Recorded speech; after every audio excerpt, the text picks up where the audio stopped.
Kā nikotīns ietekmē sirds veselību? Cigaretes, salti, karsējumā tabaka, nikotīns, pilventiņi, vai ir kādas atšķirības atkarībā no uzņemšanas veida?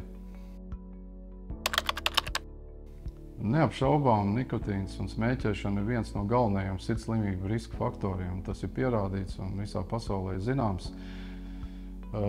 Nikotīns rada atkarību, nikotīns stimulē sākotnēji arī sirdsdarbību, var pātrināt pulsu, palielināt asinsspiedienu, sašaurināt asinsvadus.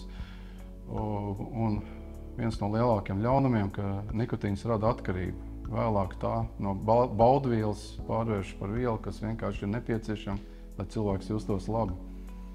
Neapšaubām pats smēķēšanas process ir kaitīgs, jo sadegot tabakai veidojas darbs produkti, kancerogēni, un tie var izraisīt gan vēzi, gan arī veicināt sirds asinsvadu slimības. Jāsaka, ka mūsdienās ienāk ar vien vairāk šīs elektroniskās cigaretes, kur, jāsaka, ir mazāk šo kaitīgo vielu, bet pamatviela joprojām ir nikotīns. Tā rada atkarību.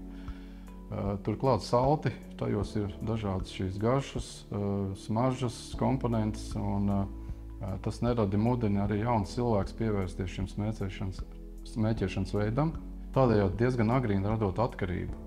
Un ir maldīgi domāt, ka šis smēķēšanas veids ir veselīgs. Tas noteikti nav veselīgs, nedaudz varbūt mazāk kaitīgs nekā tradicionālās cigaretes vai cigāri, taču tas joprojām ir kaitīgs veselībai. Lasot zinātniskās publikācijas un ekspertu spriedumus, varētu piebilst to, ka šīs elektroniskās cigaretes varētu būt kā pārejas posms cilvēkam, kurš smēķē cigaretes, pārejas posms uz to, lai cilvēks atmestu smēķēšanu, lai atvieglotu šo ceļu virzienā uz nesmēķēšanu.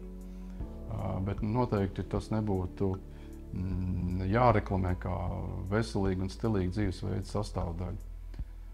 Es kā kardiologs noteikti esmu pret smēķēšanu jebkādā veidā.